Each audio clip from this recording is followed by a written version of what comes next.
Gentlemen, thank you for standing by, and welcome to the Intapp earnings conference call. At this time, all participants are on a listen-only mode. After the speaker's presentation, there will be a question-and-answer session. To ask the question during this session, you will need to press star then 1 on your telephone. If you require any further assistance, please press star then 0. I would now like to hand the conference over to your speaker for today, Mr. Barry Hudson. You may begin.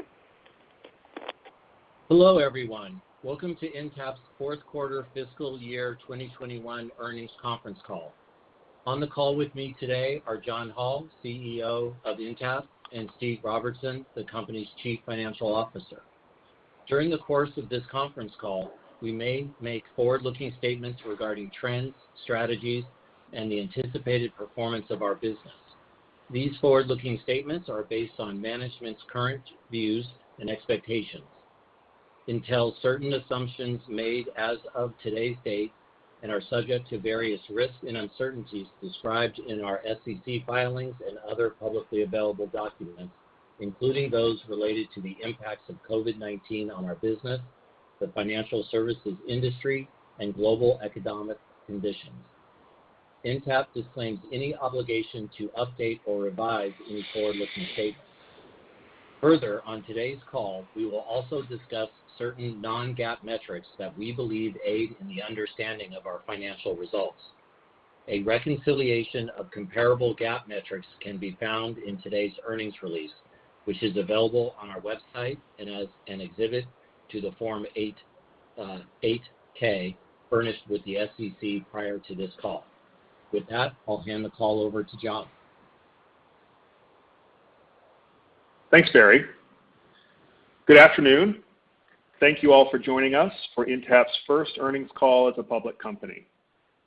I'm here with our CFO, Steve Robertson, and today we'll spend some time providing you a few recent Intapp highlights, sharing our strong fourth quarter 2021 results, reviewing our full fiscal year, and providing insight into how we're thinking about the year ahead. Intapp was founded in 2000 with a focus on helping law firms manage and integrate their data. In the years since, we've expanded, building from that foundation to deliver a modern industry cloud for professional and financial services firms. Leveraging this market position, we ended fiscal year 2021 on a high note with a great fourth quarter, demonstrating continued growth and strong execution across our businesses. Our high-growth cloud business is the key driver of our overall annual recurring revenue and also of our total revenue growth, as digital transformation in the markets we serve leads to increased cloud adoption. Steve will provide specific details and comments around our results and guidance during his remarks, but I'd like to share with you a few highlights. Throughout the last year, we have seen professional and financial services firms accelerate their adoption of new technologies and pivot to the cloud. You can see the market's ongoing cloud adoption and our cloud-first strategy at work reflected in our results, as we ended our first fiscal year, June 30, with cloud ARR of $110 million, an increase of 48% from the prior year. Cloud ARR is now 52% of our total ARR, up from 43% of the total a year ago. And our total ARR of $212 million increased 23% year over year. We're pleased with the results of our first quarter as a public company. In Q4, our SaaS and support revenue increased 26% year over year to $39.4 million, driven by continued adoption of our cloud solutions, while total revenue increased 29% year over year to $61.3 million. We also completed our IPO during the fourth quarter, and I'd like to take this opportunity to thank the employees, clients, partners, advisors, board members, and most of all, the investors who helped us reach this significant milestone. We had the pleasure of speaking with many of you during that process, but for those of you whom we haven't yet met, I'll take a few moments here on our first earnings call to share an overview of Intapp, the solutions we provide, and the markets we serve. As I mentioned, Intapp was founded 20 years ago as a developer of solutions designed to help law firms better manage their data. Since then, we've expanded our vision and our scope, and we now deliver a full cloud platform to the broader industry of professional and financial services firms. Today, we're executing a strategy to enable breakthrough performance for the $3 trillion ecosystem of private capital, investment banking, legal, accounting, and consulting firms that make up the professional and financial services industry. These firms are the central facilitators of the world's economy, and as a group, they make up a large and durable market with a serviceable addressable market of $10 billion and a total addressable market of over $24 billion. Intapp is very well positioned for continued growth and profitability. As you are aware, nearly every industry has made or is making the transition to the cloud. The professional and financial services industry is no different. For the past decade, we have seen the shift steadily taking place in these markets as more firms look to eliminate the technical debt of legacy and on-premises solutions, flex to accommodate dispersed remote workforces, and keep pace by better accessing and applying data to business decisions. All of this was happening even before the impacts of COVID. As a result, our cloud business is expanding rapidly. Going forward, we are targeting all new sales in the cloud and expect our on-premises annual subscription license business to decline slowly as a portion of those licenses are migrated to the cloud upon renewal. It's worth noting that unlike companies that sell physical products, professional and financial services firms sell knowledge and expertise.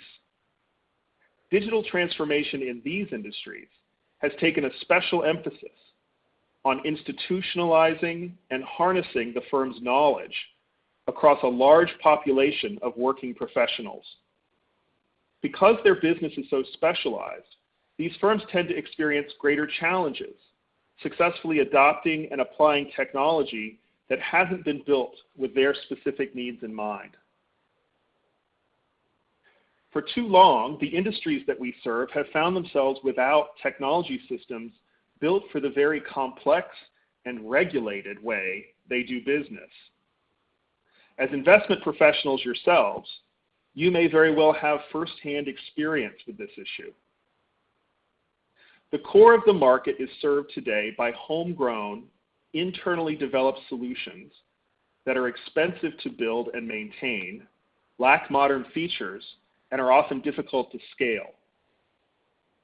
Many firms also still rely on legacy solutions built on aging architecture with limited capabilities, usability, and functionality. Legacy solutions have traditionally not been able to keep up with the needs of the business and the clients. We grew the Intapp business competing with this part of the market, and we still replace these systems consistently, particularly as more firms embrace the transition to the cloud.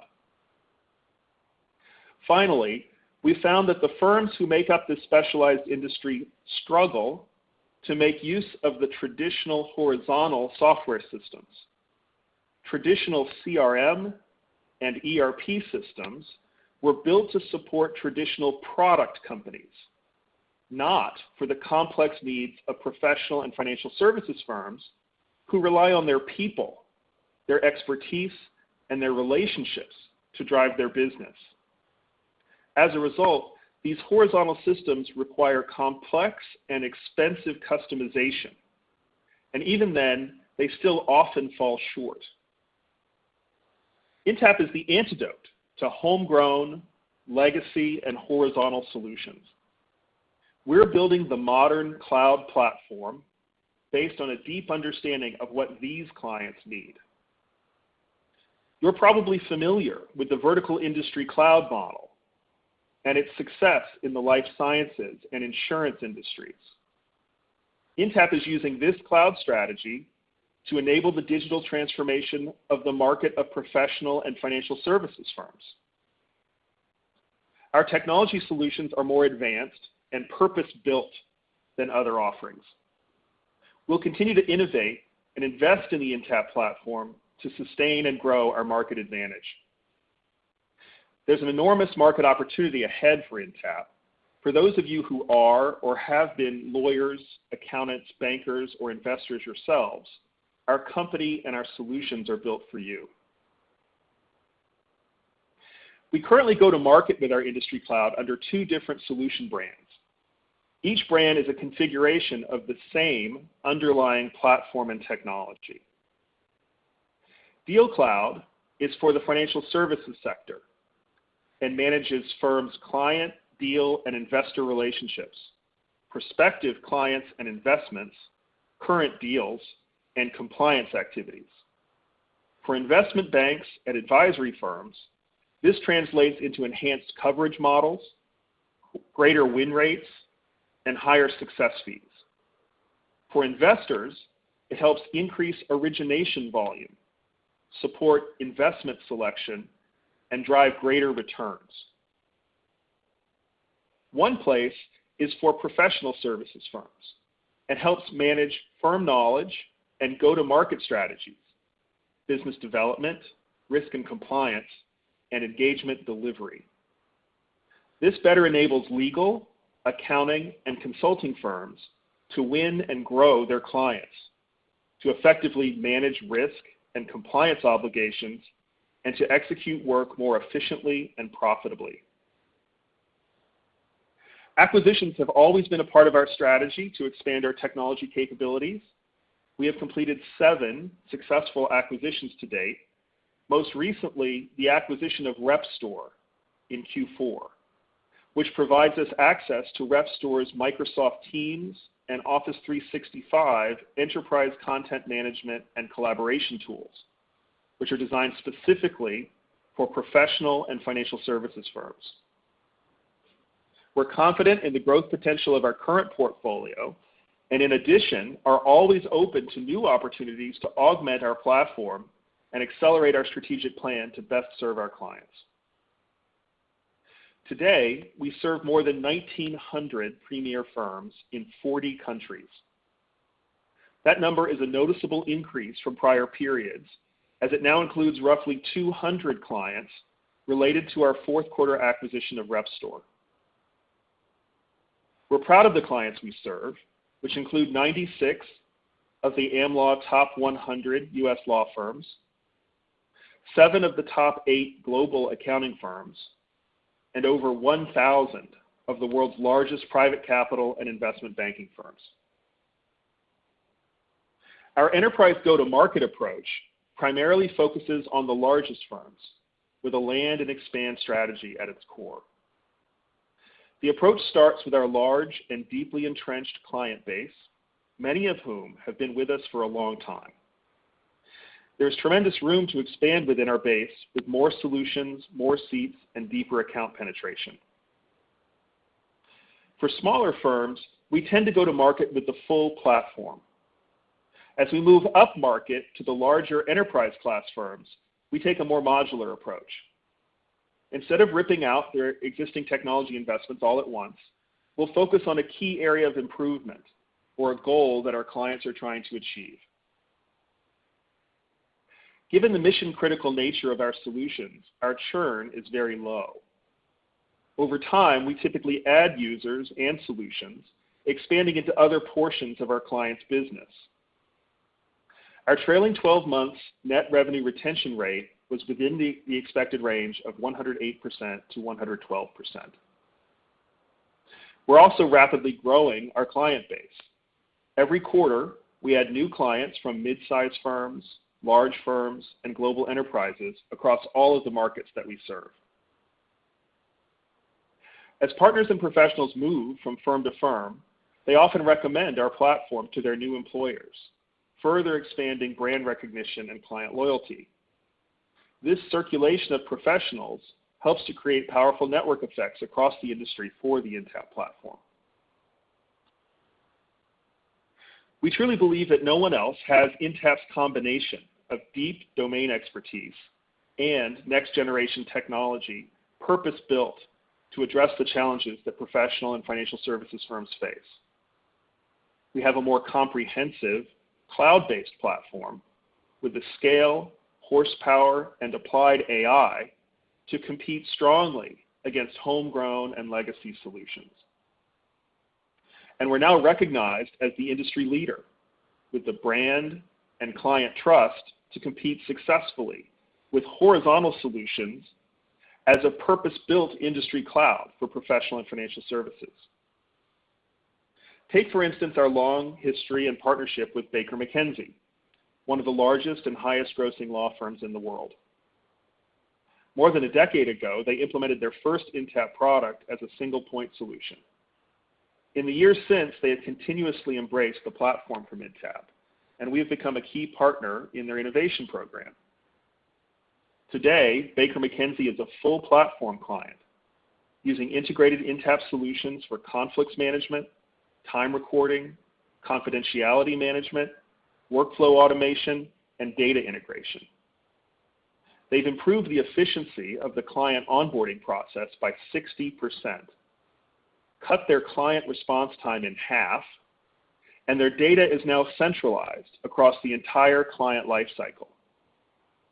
Perhaps most significantly, they now have a 360-degree view of their client relationships, and they're using that intelligence to drive their growth strategy and to best serve their clients. They exemplify the way our comprehensive suite of solutions flexes to support our clients as their needs evolve. And they're a tremendous example of the power of centralizing and harnessing data to inform strategic decisions and to drive growth. Hamilton Lane is a great example of the impact and scalability of Intapp solutions. They're an alternative investment management firm providing private market services to investors around the world. And they're a fast grower across sectors and geographies. When they selected Intapp to improve deal flow processes 5 years ago, it was because they needed a tool that could improve the deal flow process and help them manage their CRM. They also wanted to ensure the solution that they chose could evolve to support their business as they grew. Our single deal cloud solution replaced 28 disparate systems and databases, and in the first year alone, helped the firm to eliminate more than 55,000 emails, most of those centered around process management. In the years since, DealCloud has proven flexible and customizable to grow alongside Hamilton Lane as their business has expanded, and we're proud of and grateful for their partnership. Serving clients like these is what our team passionately pursues every day. Turning to the most recent quarter, I'm pleased to share with you just a few of our most recent client successes and an overview of our performance. We are seeing a steady ramp of new clients, and we're committed to moving quickly from introduction to providing value in a way that helps clients achieve their objectives faster. In Q4, we landed more than 50 net new logos organically. Balfour Pacific, a Canadian private equity real estate firm, selected our DealCloud solution to streamline their pipeline and relationship management, centralize deal information, and better leverage their data. We work with more than 1,000 focused firms of this size and provide them a complete platform to drive their operations. From signing to go live, working closely with their team, we implemented the software in less than 4 months, speeding their time to value.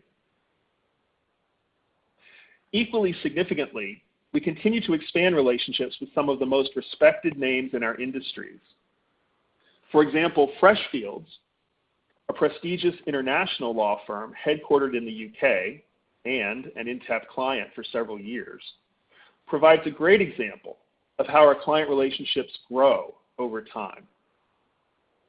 They are a great example of the 100 or so top-tier global firms where we have the opportunity to drive a large enterprise relationship and can solve challenges across the organization. Having significantly grown staff through a recent acquisition, in Q4, Freshfields increased the scope of its Intapp contract to include additional seats and to cover all staff. They also selected our AI-assisted risk and compliance solution to streamline conflicts review and to accelerate the process of accepting and onboarding new client engagements. Finally, they are moving existing Intapp solutions to the cloud, which will enable them to reduce the cost of ownership while staying on top of the latest innovations through automated updates. Thomson Coburn is another example of the platform expansion and cloud migration happening within our current client base. Thomson Coburn is an example of one of the hundreds of mid-sized firms that we target with our full solution to generate meaningful revenue and valuable relationships for the firm. A full-service US-based legal firm and a client since 2016, Thomson Coburn is growing rapidly and needed to better leverage data across the firm to achieve its strategic goals and best serve its clients. In Q4, they opted to move to the cloud and to leverage the full One Place for Legal platform. This enables them to replace their bespoke solutions and connect their internal and external data sources to drive efficiency and better client outcomes. The above examples show the power of our land and expand execution. As of June 30th, we had over 1,900 clients. 420 of those clients generate more than $100,000 of ARR, of which 31 have ARR of more than $1 million. To summarize, Intapp delivered strong fourth quarter results to finish a year that began with the uncertainty of COVID and ended with the validation that cloud adoption and revenue growth continue to thrive, even accelerate, in these most challenging of circumstances. We're very excited about the opportunities ahead. We're leading a significant vertical market shift by helping professional and financial services firms to reinvent and optimize the way that they operate. We have an enormous global opportunity with a serviceable addressable market of $10 billion and a TAM of $24 billion. And we have a stable, recurring, existing client base and tremendous growth potential in each of our subverticals. Thank you for your time today. We look forward to getting to know many of you better in the upcoming quarters and years and updating you on Intapp's progress and success. With that, I'll turn the call over to our CFO, Steve Robertson, to walk through our financial results and guidance. Steve, over to you. Thanks, John, and thanks everyone for joining us today. Before I go through the numbers, I'd like to quickly review the fundamentals of our financial model. Our recurring software business is represented by our total ARR, which is the annualized recurring value of all of our new and renewal software contracts. There are two components of our total ARR, cloud and on-premises. Cloud is the majority of our ARR today and will be an increasingly bigger percentage of our total ARR going forward, as nearly all of our new sales are cloud sales. We believe our cloud ARR and total ARR metrics are good indicators of the growth of our annual recurring business over time, and we plan to report them each quarter. In terms of revenue recognition, cloud ARR is recognized as SaaS revenue ratably following a new sale or renewal. On-premises ARR is recognized in two parts, 50% as subscription license revenue, recognized upfront at the time of the sale or renewal, and 50% as support revenue, recognized ratably and included in our SaaS and support revenue line. Because it is recognized ratably, SaaS and support revenue will generally be more predictable quarter to quarter. In contrast, subscription license revenue, which is primarily related to our legacy on-premises business, can vary significantly quarter to quarter because it is recognized as revenue episodically when the subscription licenses are initially delivered or renewed. We expect to migrate our on-premises business to the cloud over time and migrate the related subscription license revenue to SaaS and support revenue, which will tend to reduce this quarterly variability over time. Our professional services revenue relates primarily to implementations of new SaaS subscriptions, migrations of clients from on-premises to the cloud, and a variety of other services, generally billed on a time and materials basis and recognized as billed. Lastly, I would note that we began trading on the NASDAQ on June 30th, but the IPO closed technically on July 2nd, and so our fourth quarter and year-end financials do not reflect the issuance of new shares, the conversion of preferred shares to common, the net proceeds received, or the paydown of our debt. Those will be reflected in our first quarter fiscal 22 financials ending September 30th. Okay, moving now to our fourth quarter results. Total revenue was $61.3 million, up $13.7 million or 29% year over year, driven primarily by sales of our cloud solutions and to a lesser degree by increases in subscription license and professional services revenue. SaaS and support revenue was $39.4 million, up $8.2 million or 26% year over year, reflecting continued strength in the sale and adoption of our cloud solutions. Subscription license revenue was $14.4 million, primarily reflecting renewals of on-premises subscription license business for both one-year and multi-year periods. As noted earlier, this revenue line item can be variable on a quarterly basis.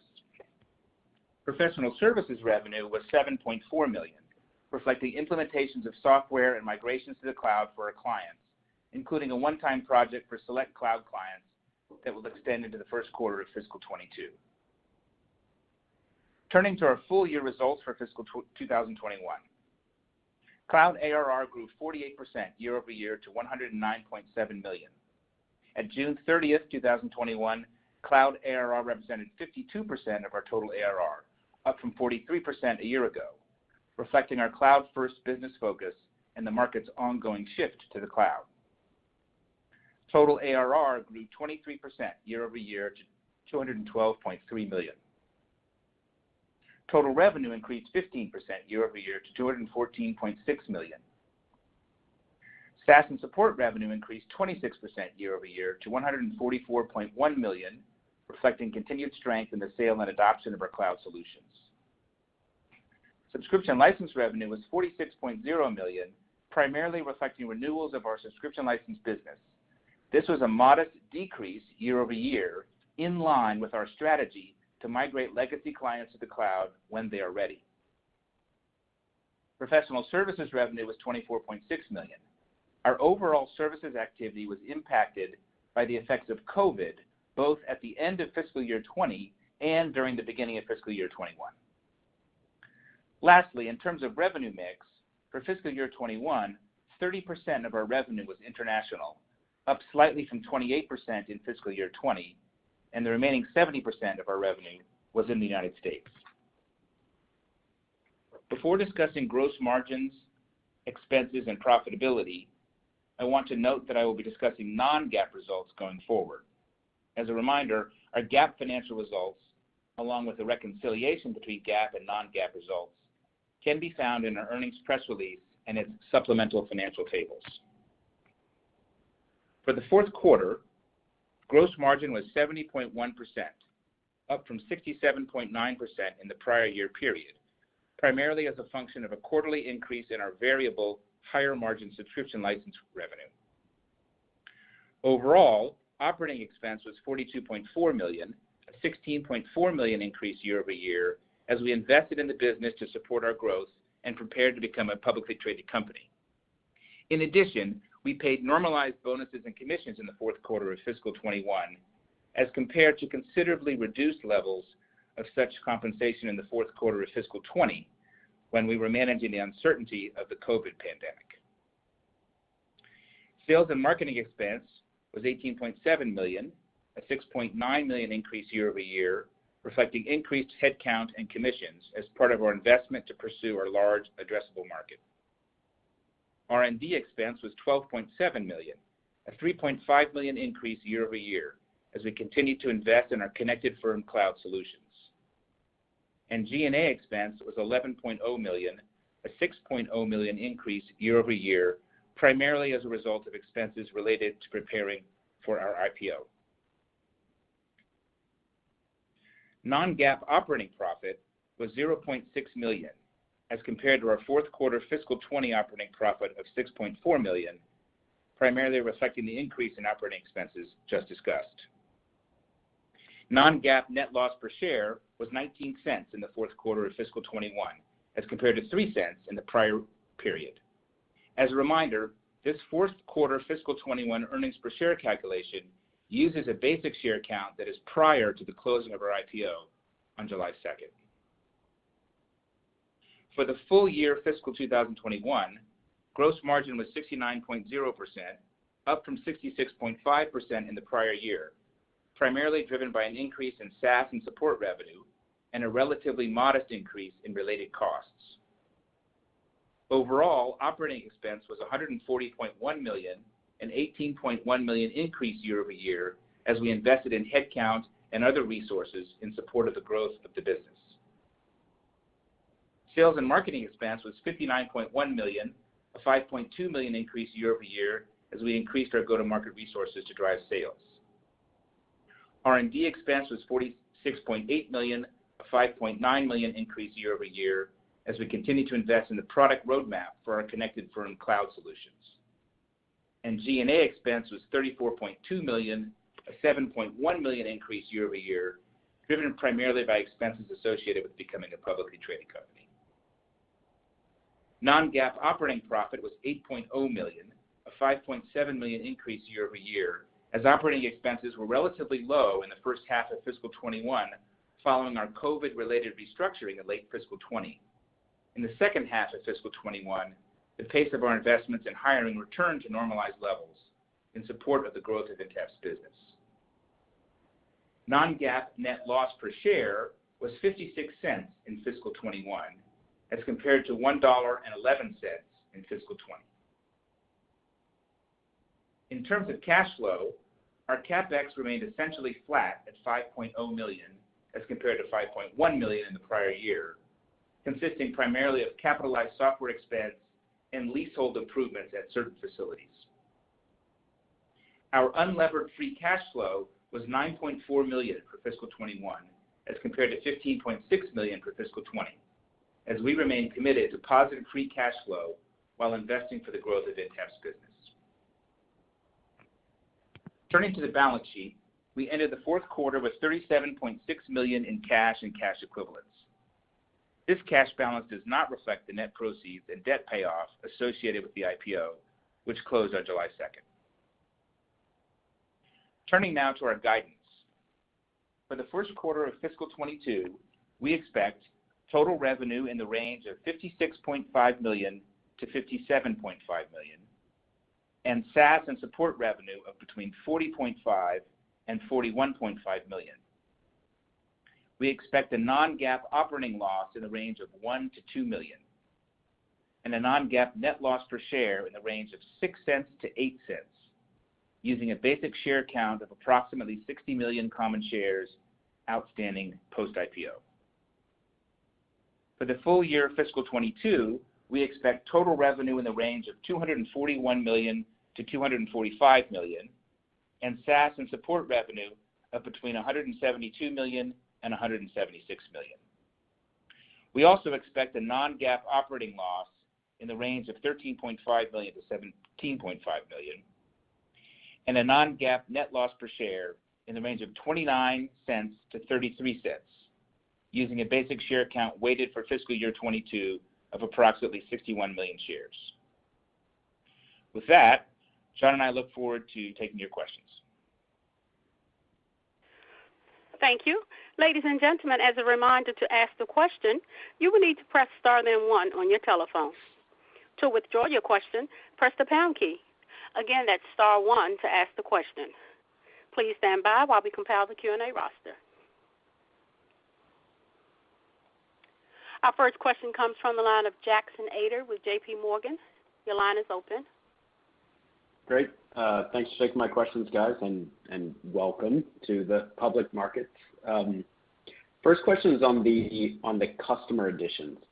If we think about organically adding about 300 customers or so in fiscal 21, how should investors be thinking about that number going forward, and how will net new logos rank in terms of the main drivers of growth as we move forward? John, you want me to take that one? Sure. Yeah, I think, Jackson, first of all, about 200 of the customers that get us to 1,900 come from the rep store acquisition. So I want to make sure you note that. And our new logo count will increase pretty strongly year over year. I think that on balance, we're seeing new sales and new AR fairly balanced between new logos and net retention or upsell. It varies a little bit quarter to quarter, depending on the dynamics, but it's pretty balanced. So we expect good, strong revenue growth from new logos over time, but equally from the upsell opportunities we have. Okay. All right, great. And then just a follow-up on the housekeeping item on Rep Store. What was the contribution from that acquisition to ARR or cloud ARR in the quarter? And then what are the expectations for contribution to the top line and profitability for next year? Yeah, we're not really going to talk in detail about that. It was primarily a purchase that reflected the technology opportunity. We can integrate the Microsoft Teams business they have with our platform. We're excited about that. And we closed the deal on June 1st, so it was only a month. The contribution is kind of going to be in the low single-digit millions, really, of ARR and revenue. And there's some good upside opportunity long-term after we do the product integrations and take the opportunity to sell forward the combined ideas we have there. All right, gotcha. Okay, thank you. Thank you. Our next question comes from the line of Koji Ikeda with Bank of America. Your line is open. Hey, John. Hey, Steve. Congrats on the first quarter as a public company, and thank you for taking my questions. Got a couple for you. First question, I noticed you said 420 100K plus customers and 31 $1 million plus ARR customers. I guess what's really driving that nice expansion there on those customers, specifically on those 1 million plus customers? That's a really nice sequential jump from the 27 from last quarter. Yeah. Thanks, Koji. Yeah, go ahead, John. Yeah. There's some good numbers here, Steve. Go right ahead. Well, I was just going to say it's a combination really across the board. We do get to $1 million through upsell, which is a huge opportunity for us with larger clients. We also land seven-figure clients out of the gate occasionally, and we're getting clients in both professional and financial services. So it feels balanced. But John, I didn't want to cut you off there. No, that's absolutely right. And the other point that we would make is that the platform strategy is absolutely working. So these firms are expanding the footprint, taking up more of the applied AI technology, taking up more of the solutions in the platform in each of the areas, and we're really excited to see that. Got it. And I guess taking a step back, John and Steve, question for either of you.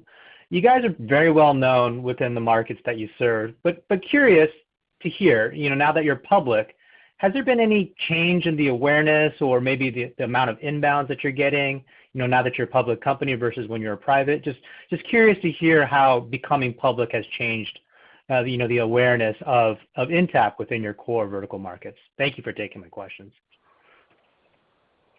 It definitely is helping, and that was one of the reasons that we were excited about the opportunity after many years as a bootstrapped private company serving these markets to go public. Many of the clients that we call on are various forms of advisors and participants in the financial markets as well. And so the IPO was actually a great marketing opportunity for us in addition to a financing event. Now, obviously, we went public on June 30th, which was the very last day of the quarter and last of the year. So we're not showing a lot of that here, but I think that the opportunity for us is great as a public company for multiple reasons looking forward. Got it. Thanks, John. Thanks for taking my questions. Appreciate it. And congrats on the first quarter as a public company. Thanks, Coach. Thanks. Thank you. Our next question comes from the line of Kevin McVeigh with Credit Suisse. Your line is open. Great. Thanks so much, and great job. Hey, you talked about 48% cloud ARR growth. Can you help us understand maybe how much of that was new logos versus additional modules from existing clients? Yeah, generally speaking, the majority of that is new logos, but we have a fair amount of good upsell in the cloud business as well. So it's slightly weighted to new logo in terms of the cloud ARR. Great. And then as you think about kind of R&D versus sales and marketing and G&A within the context of 22 guide, should we think about it similar percentages as 21, or maybe anything to call out around those? Because obviously you're seeing real nice leverage in the model as the revenue scales. Well, we're hiring, to try to stay ahead of our growth curve and be consistent. We see a lot of opportunity. I don't see a huge move in our margins per se. I think we've been investing nicely. As we came out of COVID, we've gotten to normalized levels. We've been investing pretty nicely, to stay ahead of our growth opportunities and make sure we field people who are trained and ready to go in sales and so on. So we'll continue that pattern going forward. Great. Thank you so much. Thank you. Our next question comes from the line of Terry Tillman with Truist Securities. Your line is open. Yeah, good afternoon, John and Steve, and congrats for me as well on the IPO and now dealing with us every quarter in our questions. My first question just relates to, as we've gone through the pandemic, we're hearing in some of these kind of platform strategic kind of workflow markets where there's the conversation around vendor consolidation. And that may not be the most innovative approach to selling, but how is that playbook working in terms of a vendor consolidation play around a lot of point solutions, maybe as part of the discussion around moving to cloud? I'm just kind of curious, how vibrant is vendor consolidation in terms of driving maybe expansion sales or even maybe a new logo win? Yeah, thanks, Terry. It's an important factor. It's not the only factor. People are doing other digital transformation maneuvers, obviously, but vendor consolidation is important to many of these firms as they grow. A lot of the firms that we serve have a growth strategy that includes M&A of their own.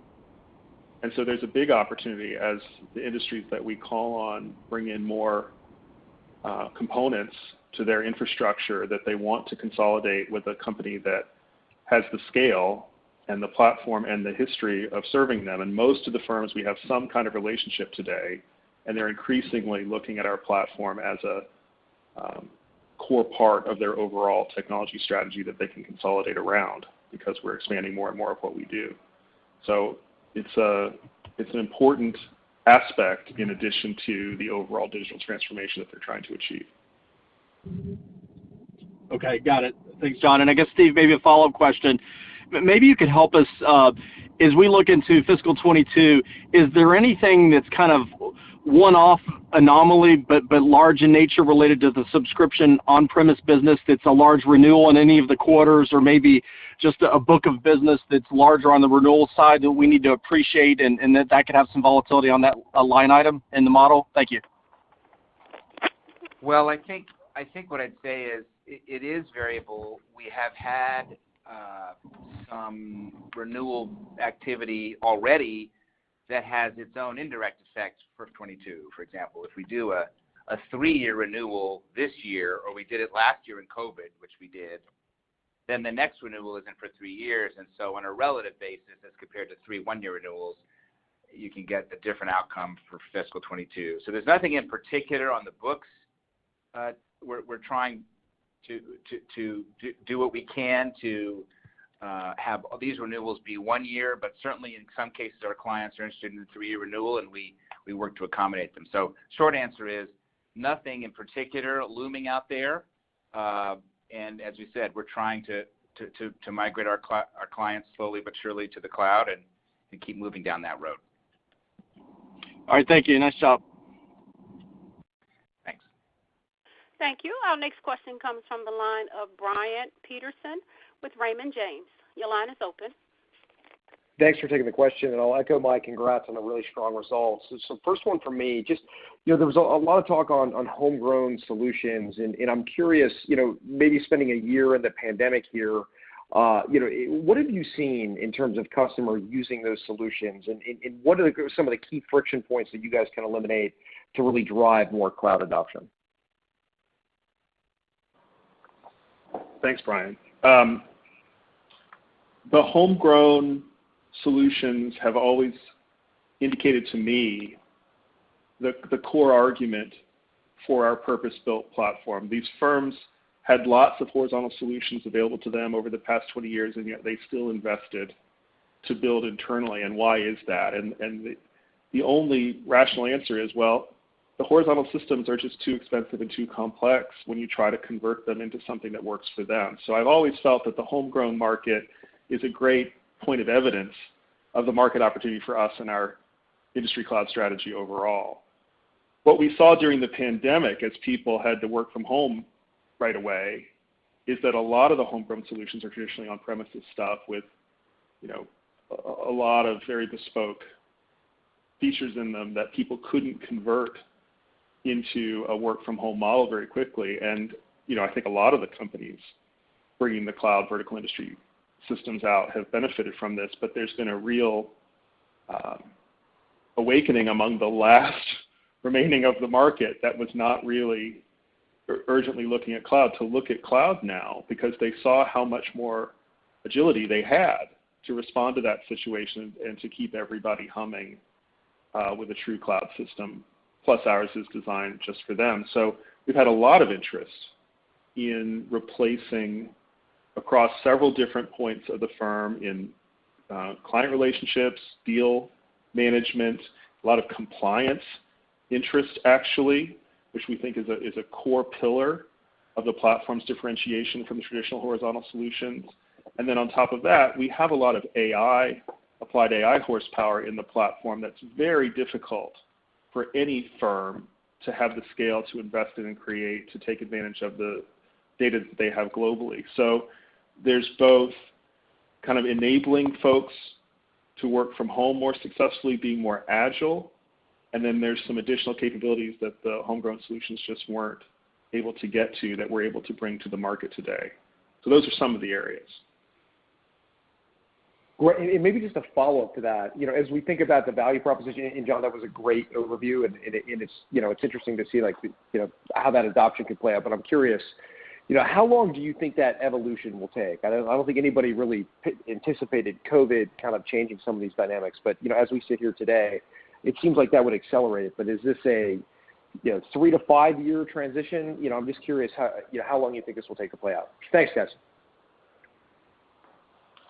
Yeah, we've been working with this market for a long time. I think one of the key points of differentiation that we have is our 20 years of history building specifically for this industry and developing trust and understanding of how the market works, the industry works, and each firm works, so that when they look at both their homegrown and their legacy on-premises solutions and they're responding to this variety of forces to move to the cloud, they see us as the trusted technology company that understands how to get them specifically to the cloud. So we've emphasized that in our strategy. We're working with each firm as they have made the decision increasingly to move to the cloud.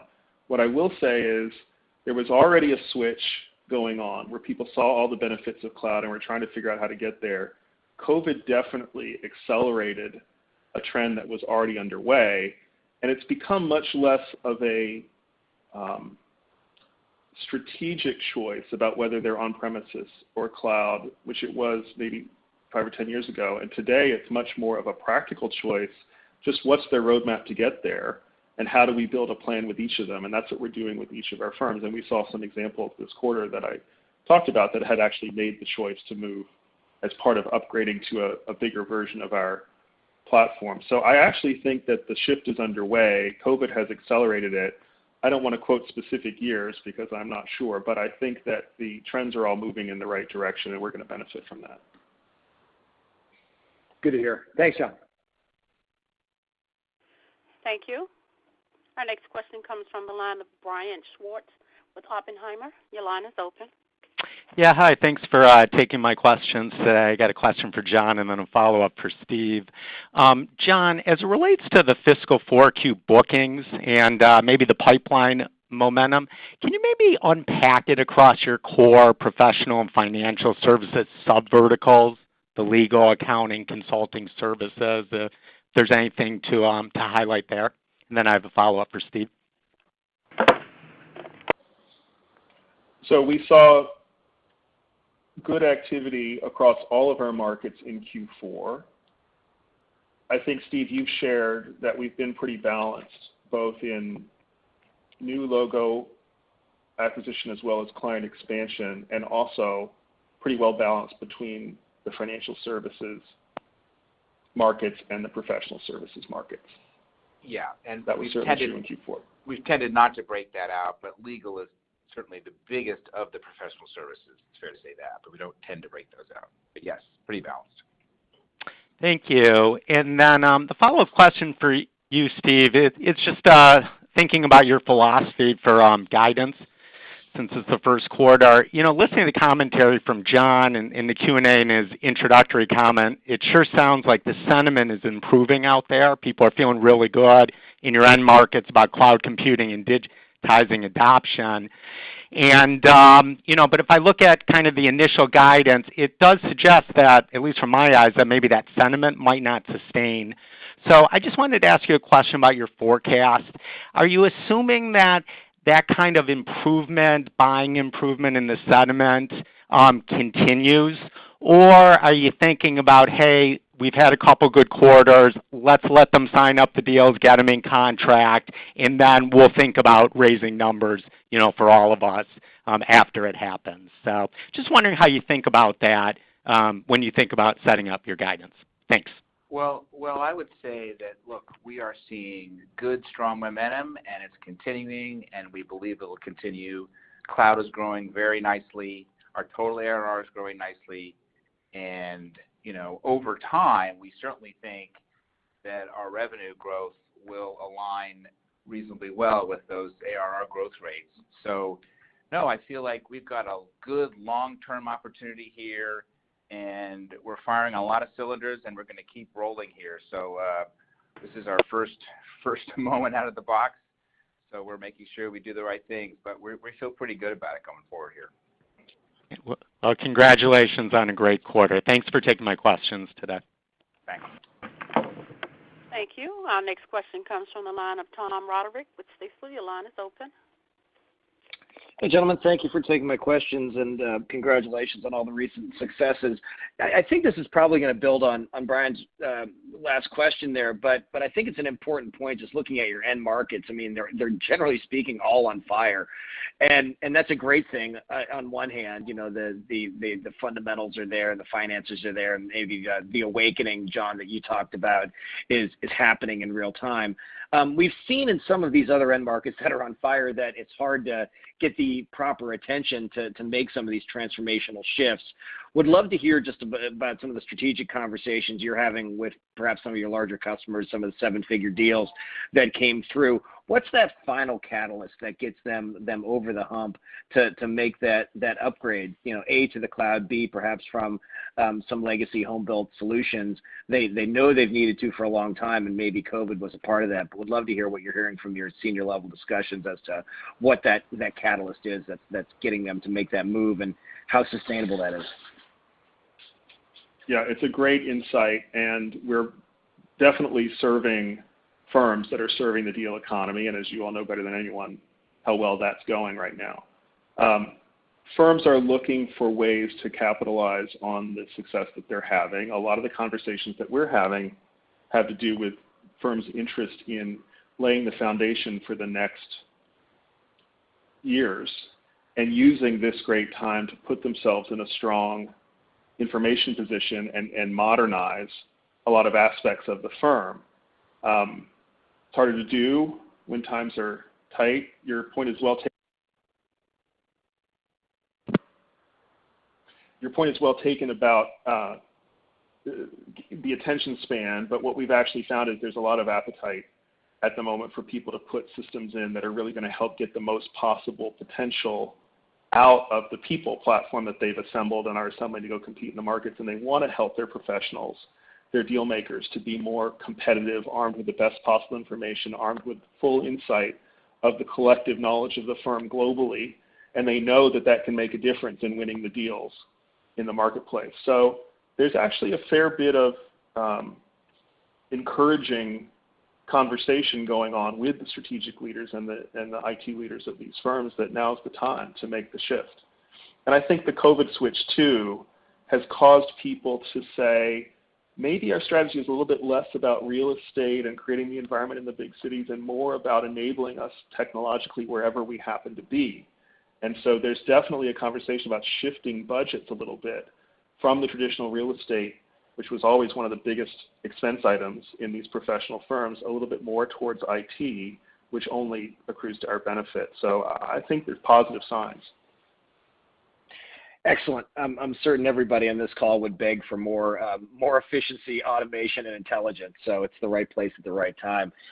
Steve, I guess the proper follow-up for you on that question is just in terms of looking at the demand out there. How aggressive are you being, or do you want to be with bulking up the sales force? How far ahead of the curve do you think you need to add new heads, or do you feel like a fairly linear approach to sales headcount addition is the proper approach relative to the demand you've been seeing? In other words, do you need to accelerate the investment in sales and marketing, or is it properly aligned right now? Well, I think it is pretty well aligned. I mean, we're not going to be extremely aggressive, but we certainly are hiring ahead of the curve because we want to be ready for all the opportunities and ready to drive the opportunities we see. And it does take time to ramp people up and get them trained and get them out there with the client base in the most productive way. So yes, we're continuing to forward invest to make sure we're ahead of that, but we're mindful that we want to make sure everyone who hits the field is ready to go and ready to sell. Excellent. Congratulations. I'll jump back in queue. Thank you. Our final question comes from the line of Arvid Romani with Piper. Your line is open. Hi. Thanks for taking my question. I wanted to go back to one of the questions you addressed earlier about sort of being this sort of post-IPO world. You provided some color on some of the customer conversations. Can you talk a little bit more about the essentially the existing kind of mood of the workforce? Are people kind of looking at this exit and kind of saying, I'm cashing out and going to kind of just basically kind of retire, take a step back, or are people kind of charged up? And then in the second part, in terms of kind of recruiting talent, what kind of progress have you seen on the recruitment side? Thanks, Arvind. It's great. So, I think one of the things that we benefit from that's a little unusual, even for companies in Silicon Valley, is that we've been doing this, building the company together as a team for a long time. We built it as a bootstrap financing strategy. We never raised a dime of venture capital. And we did it by working closely with these firms to figure out what they needed and to build a purpose-built industry cloud platform today that is unlike anything else in the marketplace.